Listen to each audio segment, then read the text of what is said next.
atu le mamalu o tātou watunu o nei Taeao fou, ala whae mai whanunga le lei, pālor soifua maua, o mai a tātou Tapua'iga tātou atua, tātou talo mo le angpa ia. Whaftai le atua le nei Taeao fou, o whai unga le nei masina o mātou o lia manuia, li mai le mana o lo angpa ia le Tapua'iga e amatai se au matiute si o mātou watunu o nei Taeao. Mo le vi inga o lau fio no suafa Yesu. Amene. Faitauina o le tusi pa ia. Tusi filfilia e pe o le whasino manga o tusi faitauasa o le ekalesia. Sile sila i le salamo e tolu sifulu ma le wha. Salamo e tolu sifulu ma le wha. O le fai upu e mua e faitauina e o le fai upu e fitu. Salamo e tolu sifulu ma le wha. E amata le fai tau le fai upu mua. Se e whaangata mai le fai upu e fitu o te faitauina. O le au o mawhauwhaunga i le nei aso. O le o whapea mai. Sa ili i le papa o le ola tanga.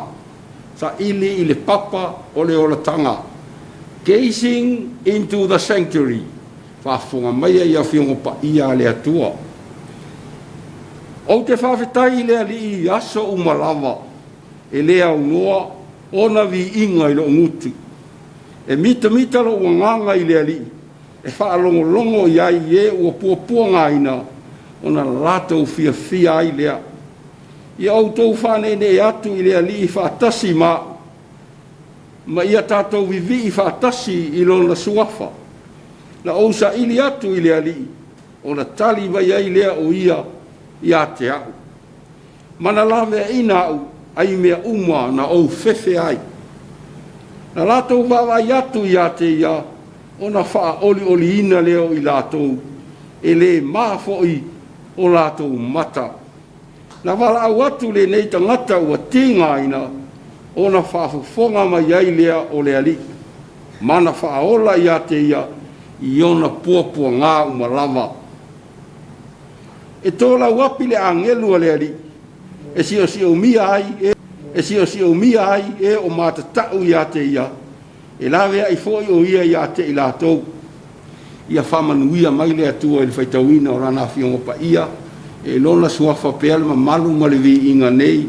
Se ia o le whaavavau lava. Amene. Au tu o mawhauwhango le nei aso. Sa ili i le papa o le oletanga. O le launga le suafa le tamā le alo, ma le anganga pa ia. Amene.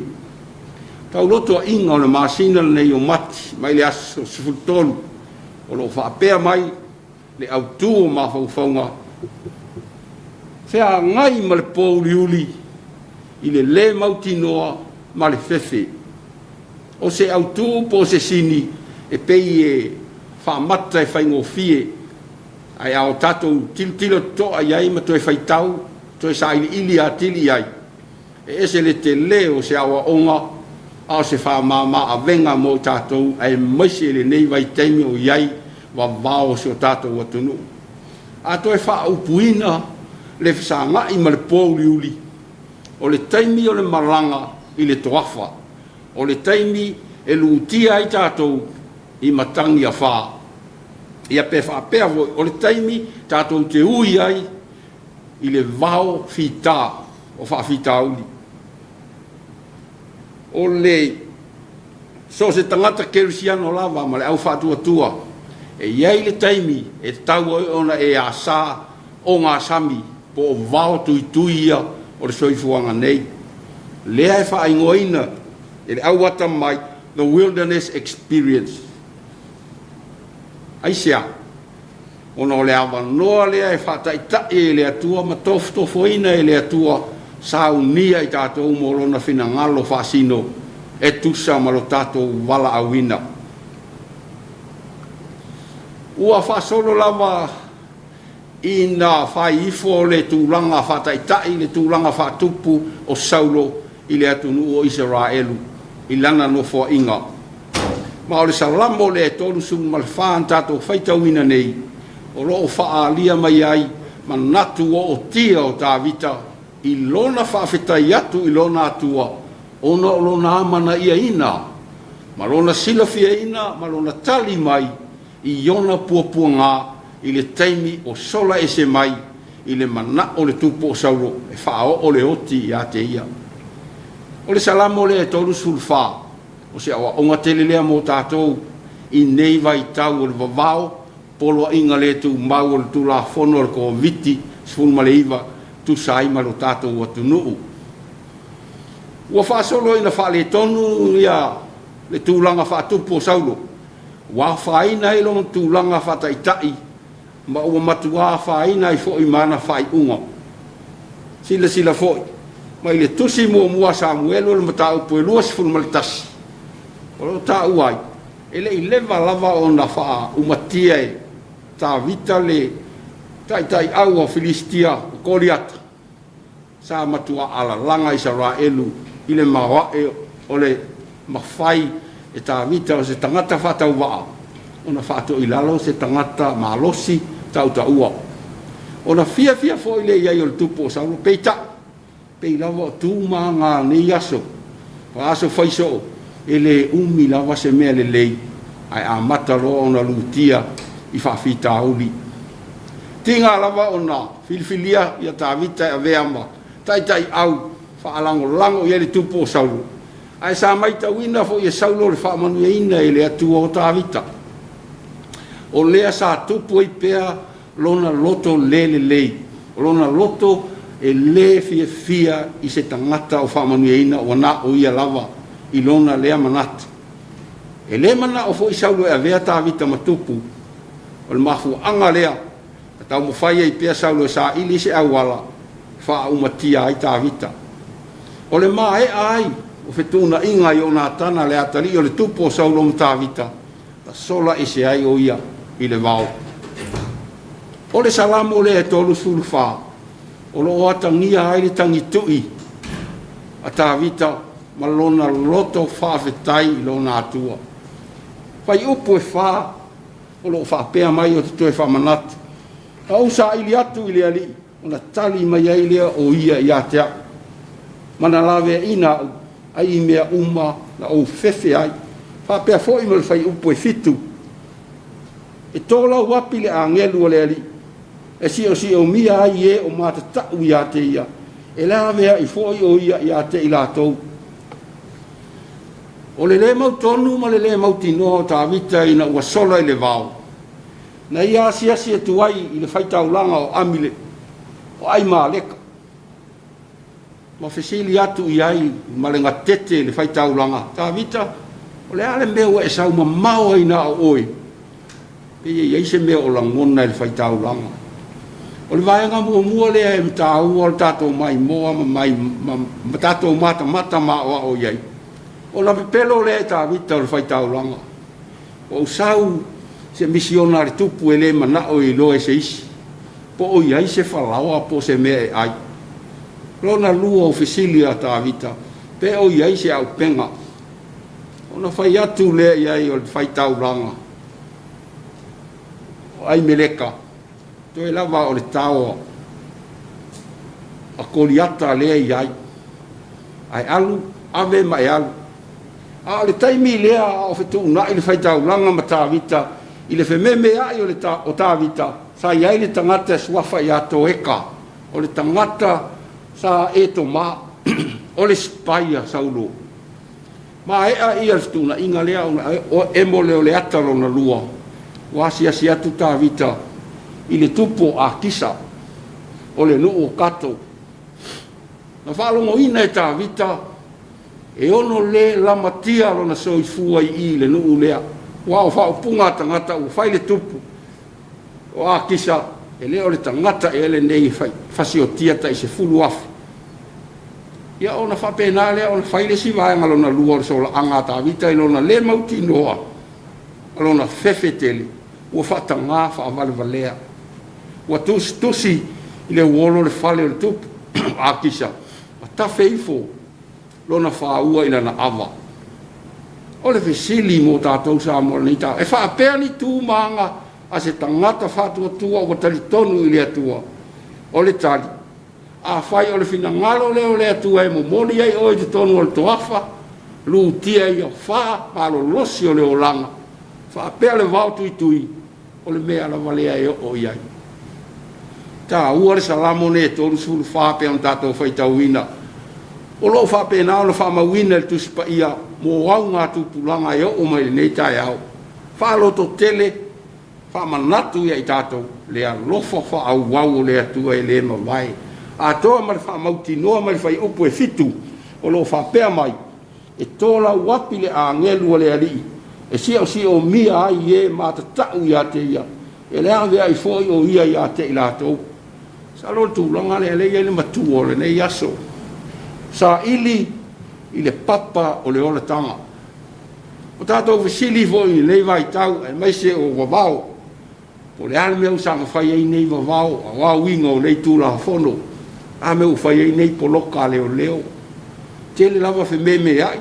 fai tio e aon tato mafo fal salamo ne to su malfa mal tala tu si Samuel pe ona o ta u le launga so se me la me tato te o yai au tato fatu tua ma falango lango ile tua na te tau ave ina i tato pe va pe tato te pelo ngia le fai tau langa pe lo fai e ta vita pe tato te fata nga vale e tafel fa u i lalo ma tusi o au wala le tua o au wala lilo e mamana a tato luti e pe au pe ono tato ye nei ia tato sa ili le papa le o tanga o le ale papa le o tanga Samoa fale o le atua ave i le atua fae i le atua tele o taimi tato te toa anga le lotu tato te stalo fai tau tu spa ia a onga sa au talo vou mea fale lotu ai fai mai le tala tu si o le mana o ia mea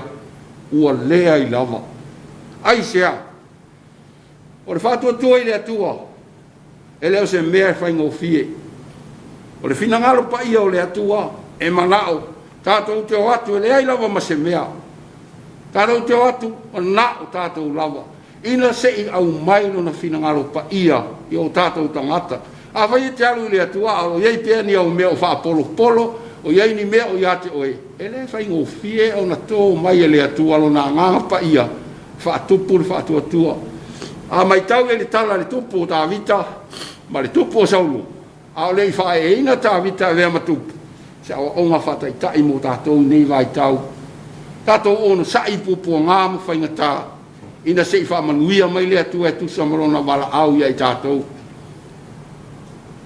e o lava tātou o li whaola ina ua mai al pāptisonga ma whetalai mai le ta mai le langi whaau taulo wata li pele le nā i autou whalongo i ate ia ai o fo i whaoso songa Jesu le vau whapea fo i tātou wa mea le lei wa wa venga wa whamanuanga le atua e tuina mai e le pine lava e sa tia tātou e pōpua ngā o le sa ngā i mali pōri uli o le mauti noa o le masala salo ma le whaalota lua a toa ma le fefe a tau nuu loa mea ia ai mai le tala le whailaunga le nei Taeao tātou sa ili i le papa o le ola tanga pei o na whata i ta ilo tātou wa li i whaola manuia se o tātou atu nuu Samoa i whi au matiu te o le nei aso ia i le anga le lei o le atua tātou vi atu le pese o saunia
tatou fai u le talo le atua manai o matou tua siri ese o tasto pa ia la o fio pa tai tele ia o me alofa ma lo wanga le lei se o matou tunu u le nei as fo ai fo ai mai ale aso muli fo o nei masina o mati ia e fa mangalo e matou le tusa ma la o fio le tusa o matou tangata ma lo fina ngalo pa ia ma lo wala au ia i matou ai matou te fa feta ia pe lo wanga le lei a wai te le fai tauina o matou se e te foa i mai lava i lou lava alofa to atasi lo alofa tu noa ma lo alofa muti vale e le fatua o ia e ala ia Yesu ke riso lo matou wali i whaola i lona maliulunga o le satauru wha i longa lilo le alwhenga inga fōu mai matou o ta ngata angasala a whetai tele so ani mai lo matou o tua i le nei aso fe au matiu te o le a whenga iai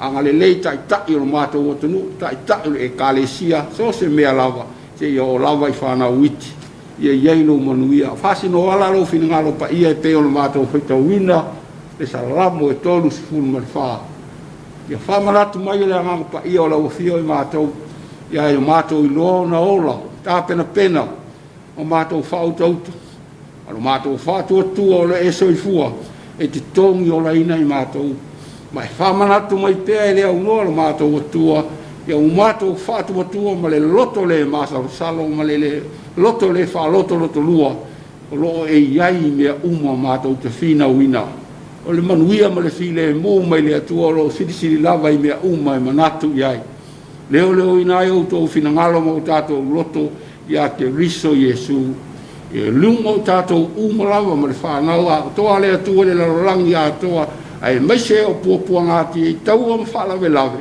lea manuia ma lea file mu nei te o le whaavau lava. Amen.